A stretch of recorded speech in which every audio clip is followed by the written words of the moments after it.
I believe that we each have unique soul gifts to share with the world. You know that you've been listening to this podcast for a while. And the women that I work with tell me that they think my soul gifts have been in supporting them to build awareness of what you really want out of your private practice and within your life, moving you towards your goals in a structured and confident manner, feeling more calm, in control and confident by thinking through how you'll focus your day and supporting you to consistently receive referrals each week. When we work together, you will raise your awareness of how much energy you're putting into your practice. You will receive practical advice and steps that you can implement straight away, and you'll finally let go of the need to be constantly working hard in inverted commas, and you'll still see results. Plus, I'll teach you how to see opportunities for abundance for your practice and your life just about everywhere. If you're listening to this and it's landing for you, we're destined to meet. Tell me more about where you're at and we can see together if my coaching program is going to be the right support for you right now. Book your call using the link in the show notes. I can't wait to connect with you. Thank you so much for listening to this podcast. Let's get on with the show.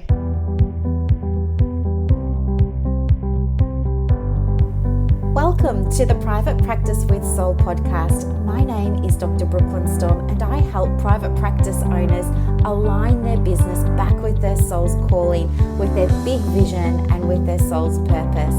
Unlike other private practice coaches, I've traveled the world in search of spiritual resources, spiritual tools, education and information so that you can have the transformation that your soul desires and needs so that you can up-level your business. How much fun is this? I love it so much. Guys, if you're not already a member of the Private Practice Monthly Mentorship Group, please check out the show notes. I would love for you to be there. In the meantime, thank you so much for pushing play today. Let's begin. Welcome everybody to another episode of the Private Practice with Soul podcast. Thank you very, very much for being here. And also a big warm welcome cyber hug to all our new subscribers. So today is a really fun episode for me because just like last time, I was fortunate enough to be able to answer somebody's question. I also received a couple of emails and they were around the same sort of theme. So people have been asking me to speak more into the feminine energy. And of course, I'm absolutely happy to do that. And I thought it might be useful to, given that the marketing video that's going around at the moment has been really popular, as has the marketing email, as has the marketing bundle on the website.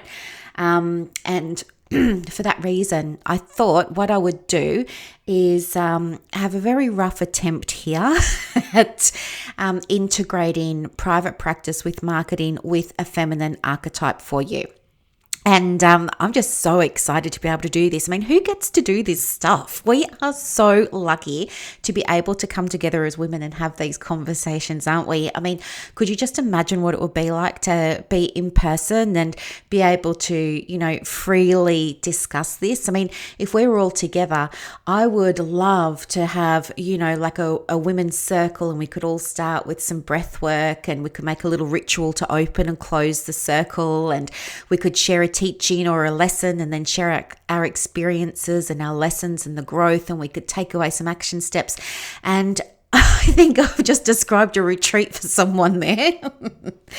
But okay, so I'm going to talk with you today about a feminine archetype. Her name is Quan Yin. Now, I don't know if you have heard of her or not, or if you're familiar with her work or not, but I feel like it's a really relevant story to our paths for marketing in private practice. And I think you will appreciate why too. Now, the other thing just before we get started is, of course, because I'm looking through my journals and my travel diaries about all my notes, you are going to hear pages turning from time to time because I do want to reflect and make sure that I hit all the right notes for you so that, this can be a really comprehensive episode. So let's get on with it, okay? So Quan Yin, she was born in Where was she born?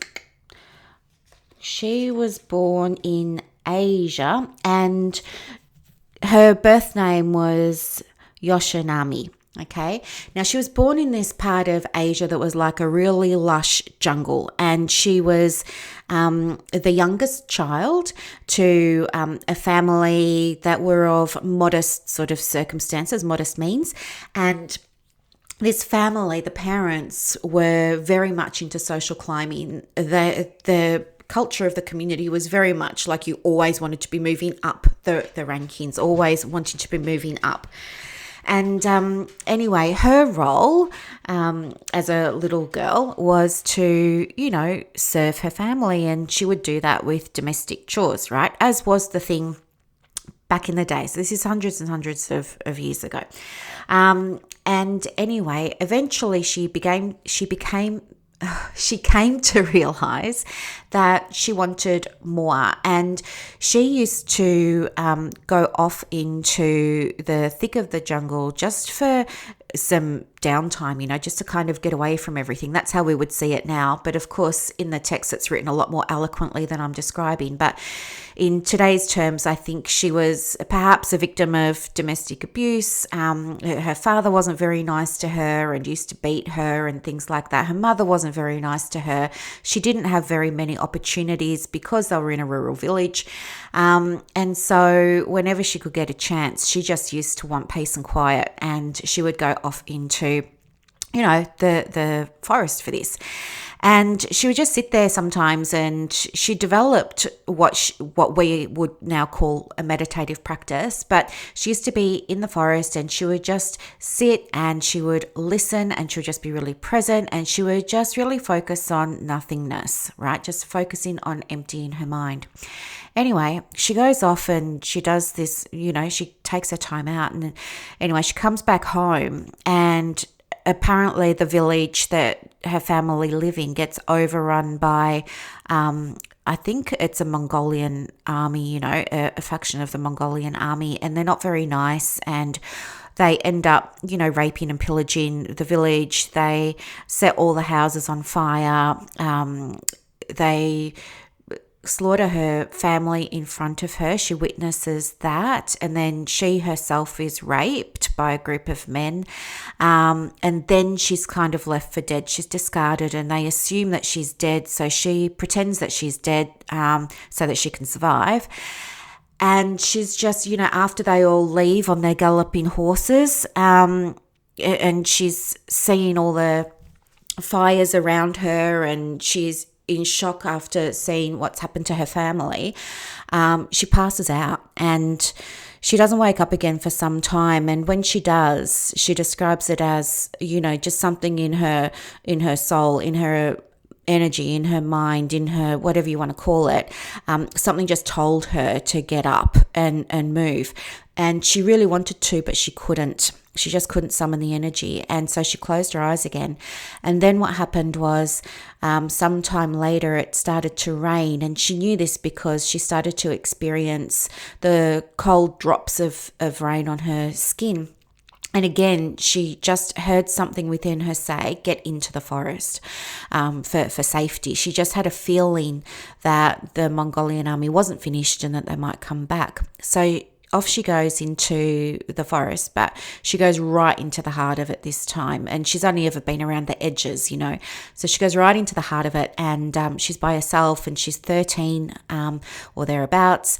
And she ends up for about 3 years surviving somehow on finding fresh water to drink from the running rivers, from finding edible things like berries and stuff in the bush. And she knows a little bit about herbs because they use herbs in the family when she was living back in the village. So she knew a little bit about herbs. So she was just kind of sustaining herself to survive, but didn't really have, a purpose or anything like that. And she was a timid little thing. She was very scrawny, very flighty, And anyway, one day she is in the forest, and she's so depleted of energy that she feels like she's going to die. And it's kind of her experience of the dark night of the soul.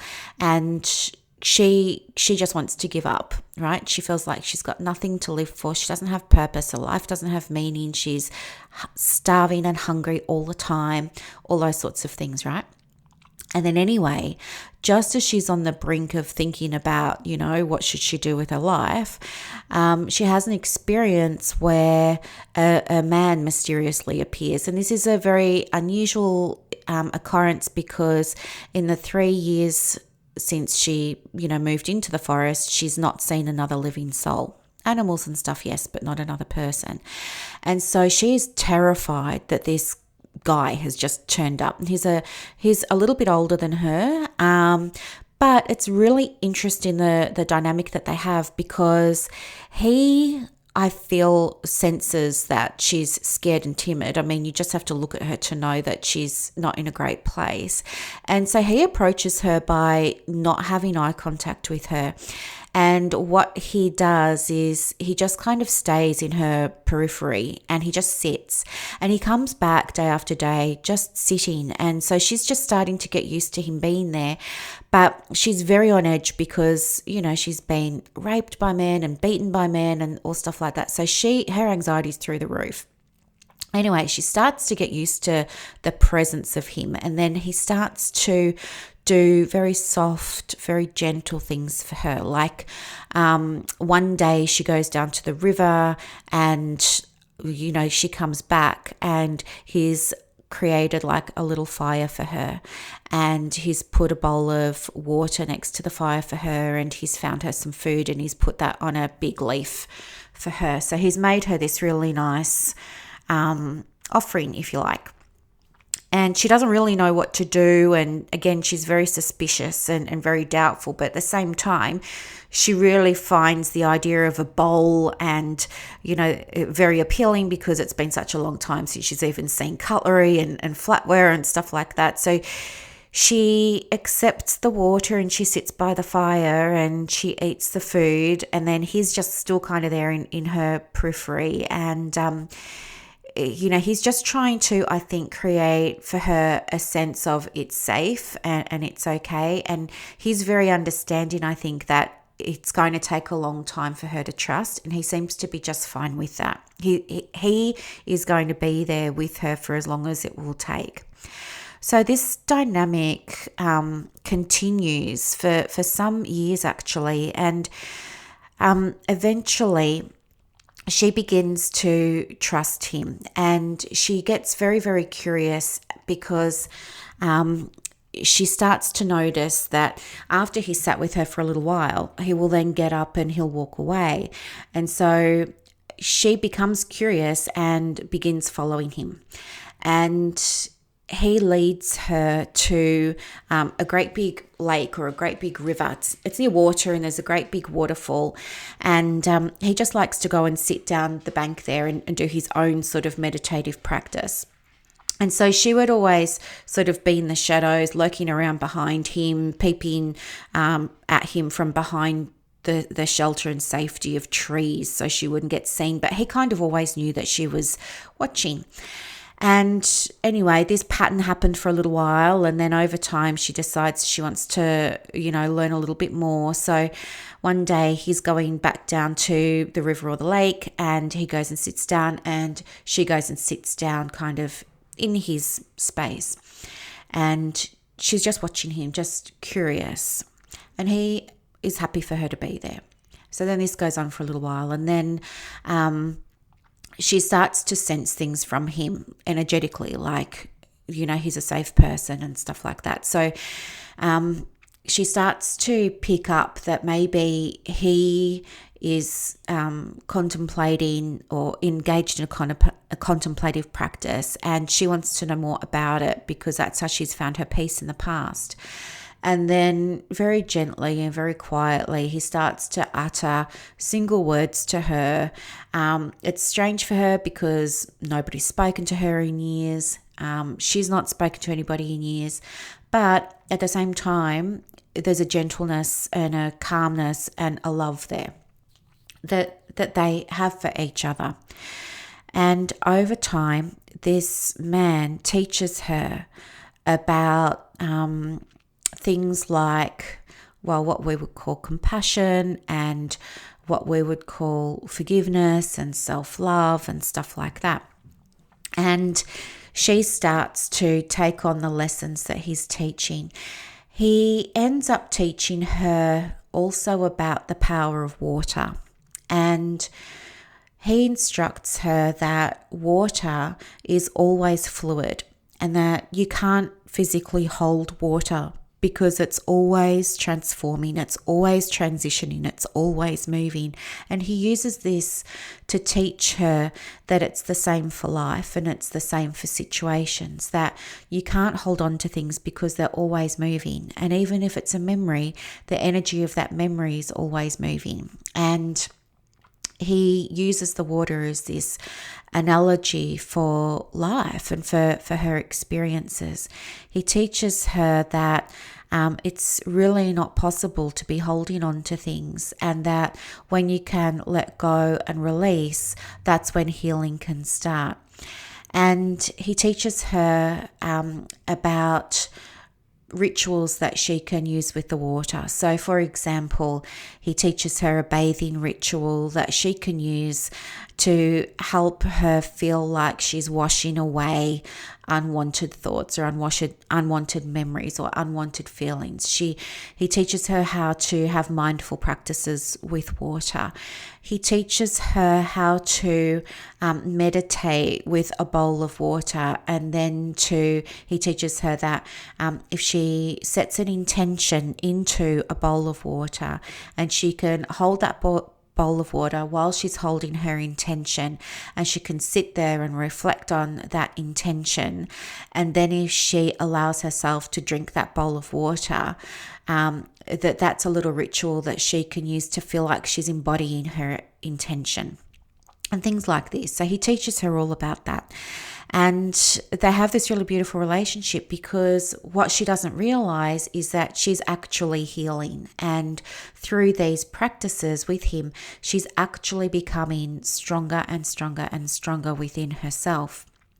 And then one day she has an experience where she meets, no, I'm going to get this part wrong, so don't quote me on this, but she meets with the man, and he points to the mountains in the foreground, and he explains to her that that's where green Tara resides.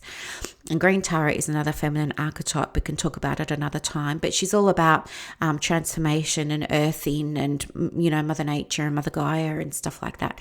And anyway, green Tara also has a role of helping men and women find the inner savioress within themselves. And that just means finding inner strength, inner courage, inner wisdom, the ability to trust yourself. And so he kind of introduces her then to practices that have been handed down through green Tara that help her foster self-love, self-kindness, that help her heal old wounds, that restore her strength, her faith, her courage, all of those sorts of beautiful things. And then what happens is she has a dream or some meditative experience where she meets with green Tara. So I don't know if this happens in a meditation. I think it is a meditation, and green Tara appears as a vision. And so she has this experience in her mind's eye of having this vision, and it's an interaction with green Tara. So green Tara basically says to Quan Yin, who's changed her name, by the way, because she goes through this big metamorphosis, and then the man says to her, "What's your name? What do you want to be called?" And she says she doesn't want to be called her birth name, because she's changed so much and she's grown so much. So she chooses for herself the name Quan Yin, which to her will allow her to become a truer embodiment of who she is now, this divine feminine strength and energy. Anyway, so Green Tara says to Quan Yin, you've moved through all of these stages, and without realizing it, you have, been initiated now into this role of becoming a feminine archetype for men and women everywhere to tap into their divine feminine energy. And I am going to bestow upon you a vase, and we're going to call this the vase of compassion. And she gives her a great big vase, and Green Tara explains to Quan Yin that the vase is empty because it represents the emptying of your soul of all of the things that needed to be released. And then that vase can be filled with water, and that Quan Yin understands now the ritual of water and the power of water in teaching people lessons, in helping them release, in helping them cleanse, in helping them replenish. That water is life-giving. That water, doesn't matter what you do to it, whether you freeze it or steam it, it always returns back to its original state. So there's a little bit of alchemy dialogue that goes on as well, and then the vision finishes, and then what happens is she's feeling really happy now, but she kind of doesn't really know what the mission is, and she shares her vision with this guy who's kind of her guide and her teacher, the one who's been with her for 7 years now, and she tells him everything that she experienced, and he explains to her that her role now on this earth, like while she's here, is to teach everybody about compassion, and to do that through her story, to do that through her experience. Anyway, she ends up falling in love with this guide, and he loves her too, but they can't have a relationship like we would have, because they're twin flames. And so ages ago, the story says that ages ago, they both incarnated at the same time, and her purpose then was to support him in his process of self-actualizing. And now they've come back at this time together, and his role is to support her in her self-actualizing, and now he's going to go off and prepare the way for her, which is spiritual speak for help the planet, help humanity, help society start to have a shift in conscious awareness of what could be possible for them, and to start conversations in communities around the world around compassion and acceptance and forgiveness and all those kinds of things, so that when she starts teaching people about compassion in the way that she's learned it for herself and through her story, it will be accepted, and more people can heal and become, a truer embodiment of themselves. And so with that, he then has to part ways because his job's done, so to speak. And so they say goodbye to each other, and it's really beautiful. It doesn't matter where you go, whether it's Morocco, whether it's Egypt, whether it's Greece, the story always ends the same way.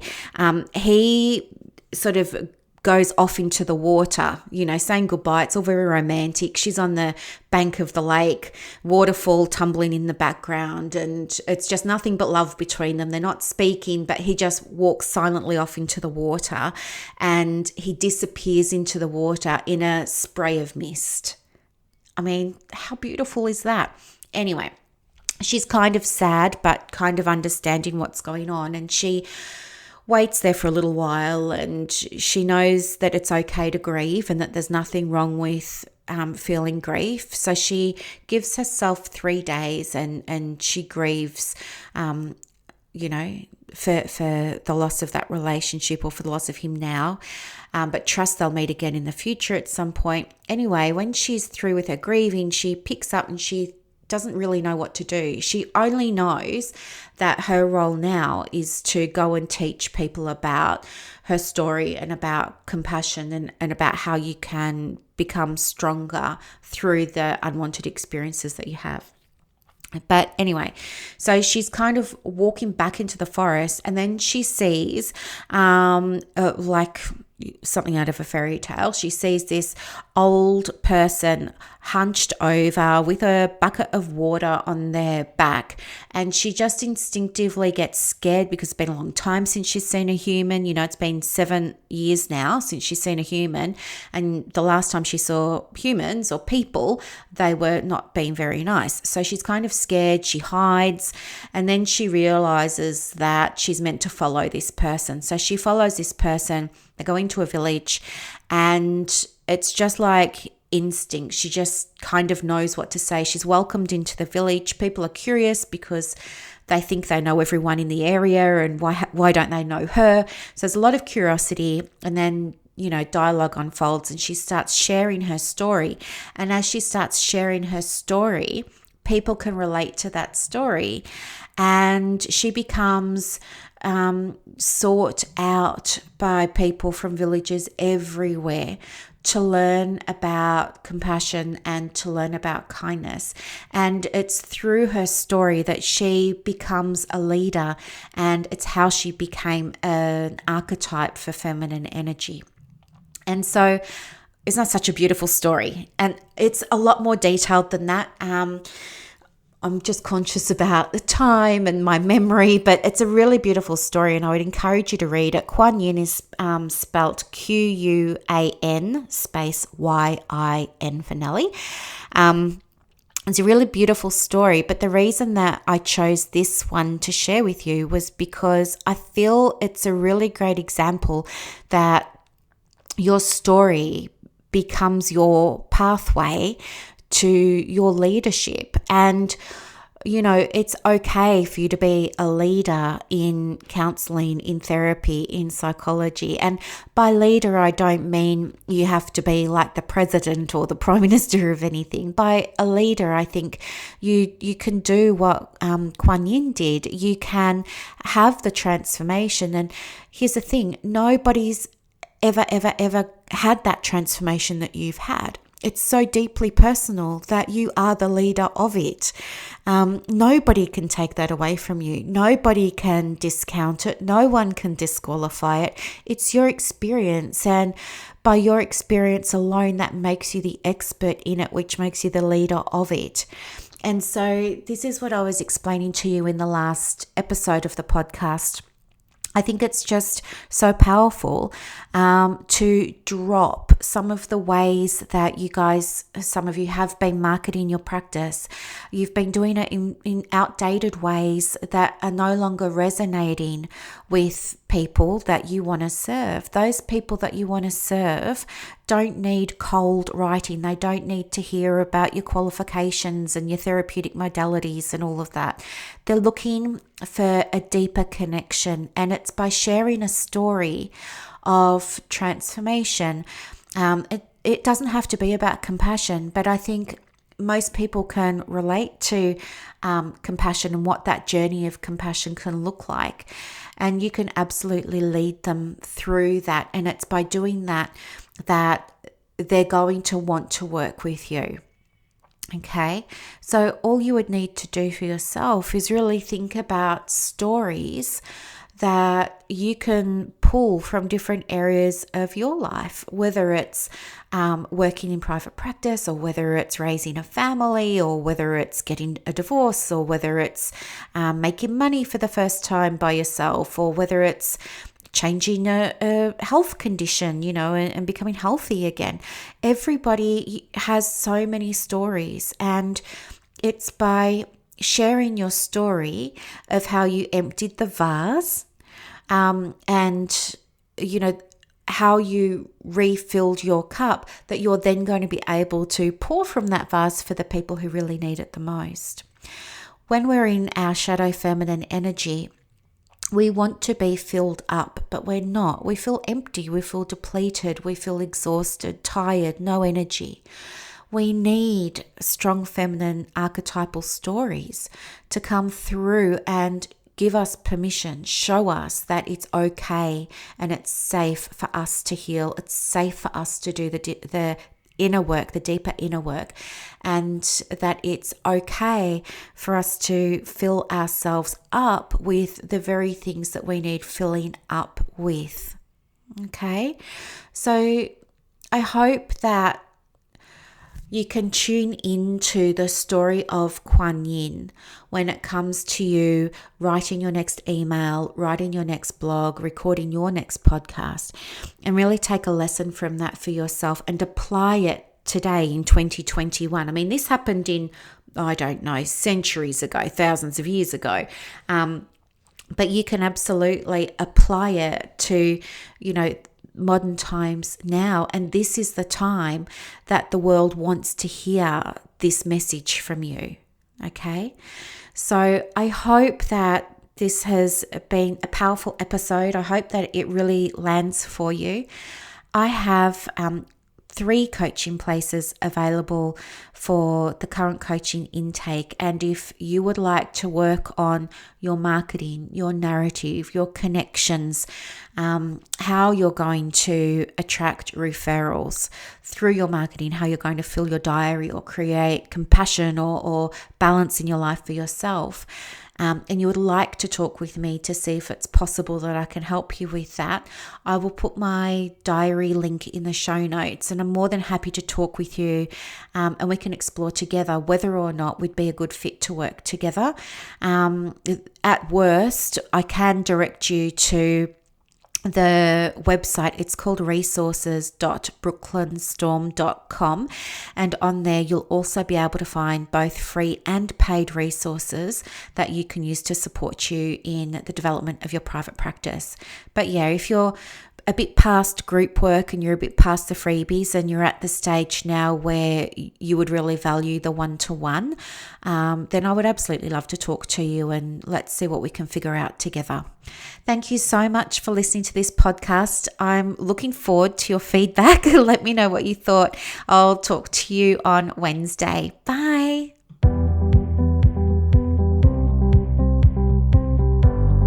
Thank you so much for listening to this episode of the Private Practice with Soul podcast today. If you're looking for clarity, if you need help with branding, your processes, and bringing everything into alignment with your soul's purpose for your private practice, head to the show notes and click the link for more information about the Private Practice Monthly Mentorship Group. You are going to love it. I can't wait to see you in there. Thanks so much for listening. Bye.